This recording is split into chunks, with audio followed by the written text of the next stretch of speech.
Hello and welcome back to another episode of the weekly VM Campos Comic Book Club. I'm your host, VM Campos, and here I am reviewing yet another issue of Heavy Metal Magazine, the adult illustrated fantasy magazine.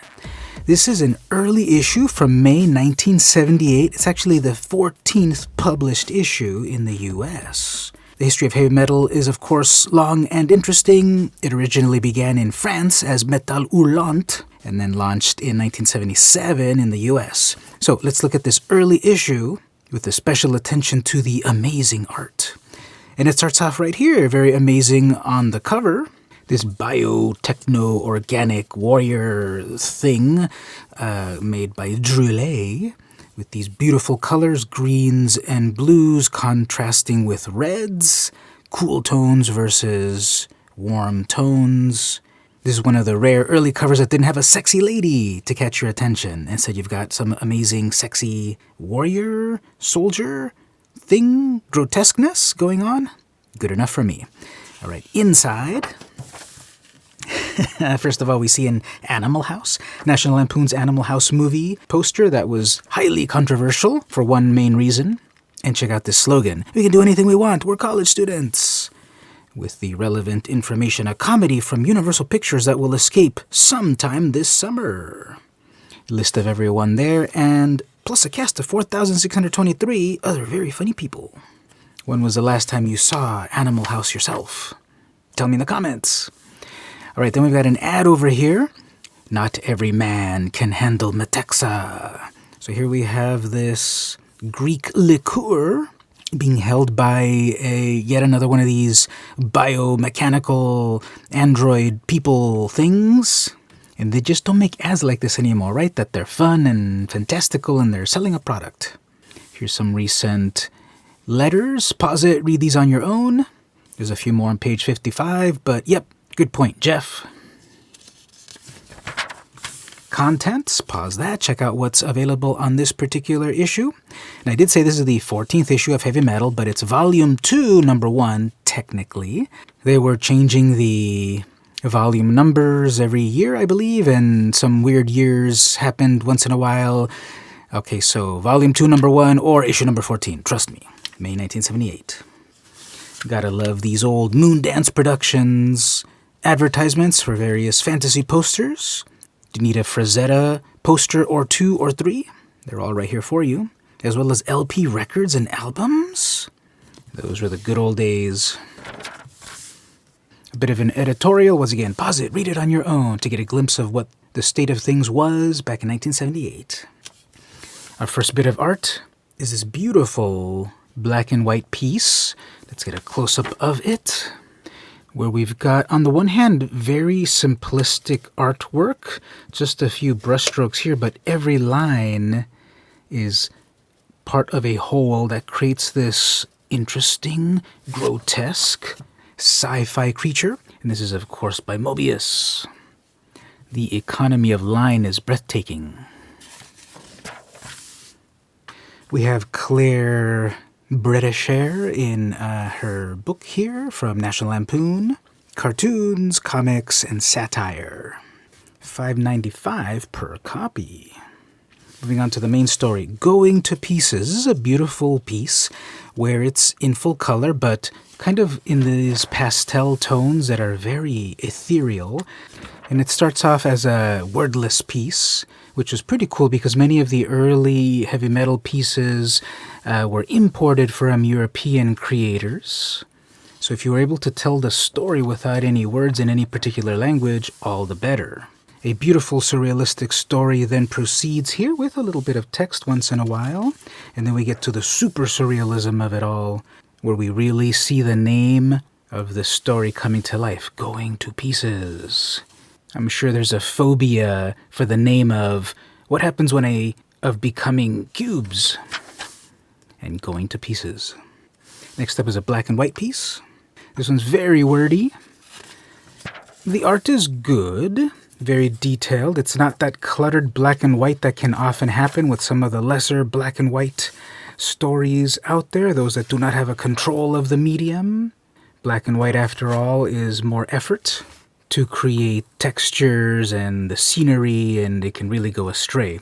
The story is that someone is searching for the legendary El Dorado, one of the reasons the Spaniards came to the New World.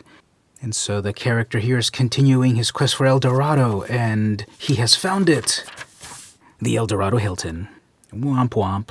But I love the starkness of this final panel, just black and white. We still get a sense of these spotlights by just a very simple line. Great composition. And expressions of characters are very good. Next is this full color piece. Orion, chapter, whatever number that is. And so contrasting in expert black and white, we have expert color. Just beautiful. I don't know, is this marker? Is this some sort of acrylic paint? We've got this adventure going on with the latest chapter. Look at that color right there for the flames in this scene. Very imaginative page layouts. Anatomy of characters and fantastical beasts. Once again, expertly crafted, and this contrast here of the fire and ice. And then you turn it to this page here. This would be an amazing poster to hang up on your wall. This hellish mirage that the character experiences. We continue the quest. Again, you should be pausing this on your own to actually read the story. We're more interested in looking at the artwork. And we have a to be continued. Oh no, my God, I don't believe what I've just been rescued by. Tune into the next issue to find out. The next piece is black and white, titled The Uptight Garbage of Moebius by Jerry Cornelius. And it's a kind of a long story. So this also has the original mail away, get a subscription for $8, where it's proclaimed for the first time in this country a fantasy magazine, combining all the chilling, pulsating elements of your favorite horror stories and the best sci-fi movies you've ever seen for $8. It's weird, horrifying, beautiful, incredible, outrageous, etc. Pretty cool to still have this ephemera in the original book, because this can obviously be lost. Someone might have used it or it just would have gotten lost, but it's still part of the original book here, fully intact. CGC 9.8. Another to-be-continued story that was pretty much par for the course of everything in heavy metal. Get him hooked on the first story and keep him coming back. The next piece is in color, Tap Dancing on a Tender Cerebellum. A bit of text, but again, focusing on the artwork. Amazingly beautiful art. Basically, I would say that with every review that I do of heavy metal. Beautifully amazing art. Sometimes it's very sexy, sometimes it's scary, sometimes it's gross. But it is always expertly crafted. And one of the main reasons to review these old issues is, if you're one of these newcomers to comics, you've really got to go back to some of the classic stuff where you see how it influenced future comics and graphic novels. You'll also see forgotten treasures that have never been reprinted. And the good news is that most of these back issues are not really that expensive. So you should definitely get them for your collection if you don't have any. Next up, a black and white piece, but one of these styles of black and white that is very detailed. Lots of shadow detail and just lush tones. This one reminds me of Richard Corbin, aliens and sexy stuff. We also have various text pieces. This one's coming from Galactic Geographic, Millennium Starship. Pause it, read it on your own there. This is from the Stellar Journals of Carl Kofod, accompanied by a big, beautiful artwork. And here is this fantastical ship. Here we are at the centerfold, and this is actually slightly detached, so I got to be careful there. When we move on to the next piece, Lost Time, black and white. Another in the style that we have, not exactly pointillism, but there's hatching, there's cross-hatching, and we get a sense of depth by the expertly placed lines, these pen lines, to build up shading and dimension. So I'm sure there's an amazing story happening, but we're focused on the art at the moment. This one does have a conclusion compared to others where they continue.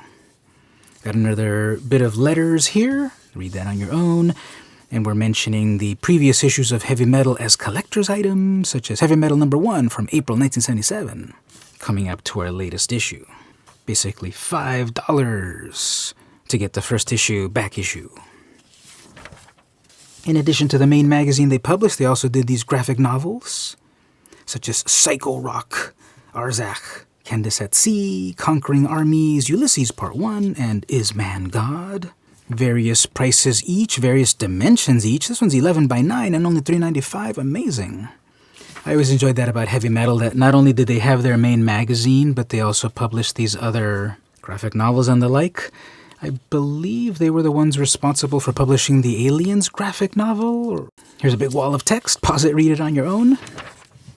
And then a big old double-page spread, which I would have liked on the centerfold, but a big old double-page spread with more Druillet art. Just fantastically beautiful. You got to see these things in person.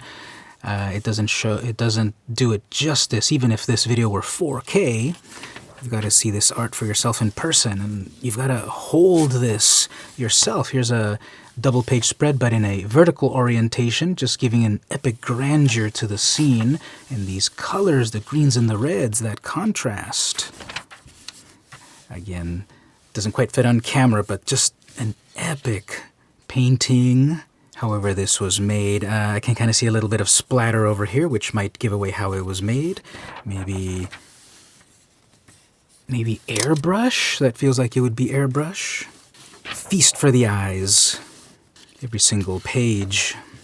Hopefully this quick read-through inspires you to pick up back issues yourself, where you can lovingly look at every corner of the page. Together we're just browsing around a bit, where we can see the contrast of the fantastical artwork and then the more mundane and cartoony, but still with a hint of fantasy. Pretty fun there. Vroom vroom.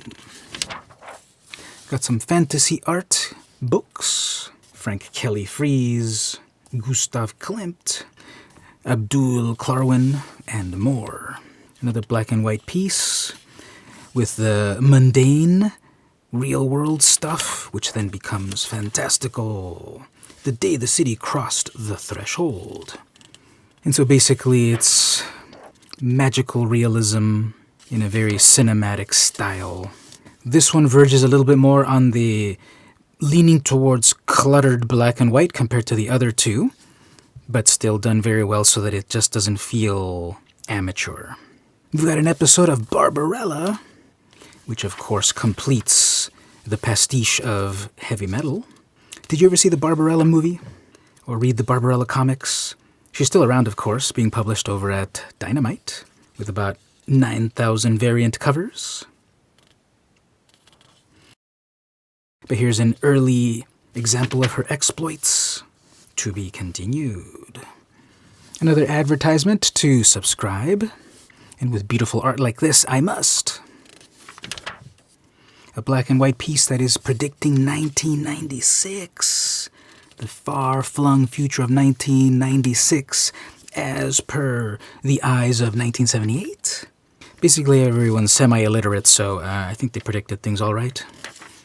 To be continued. Got a hilarious ad over here. The most incredible t-shirts in this galaxy. With a very realistic alien from a galaxy far, far away. And then the issue ends with a wonderful piece in the back here. This one is by Tom Barber. Utterly epic. Which is what I would use to describe just about any issue of heavy metal. Utterly epic.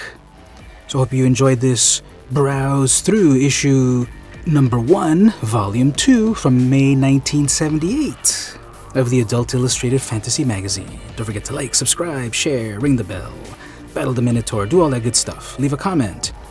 If you enjoy my videos, help out. Press that subscribe button, and even better yet, click that donate button or join the Patreon. I would really appreciate it. This has been VM Campos for the weekly VM Campos Comic Book Club, and I'll see you next time.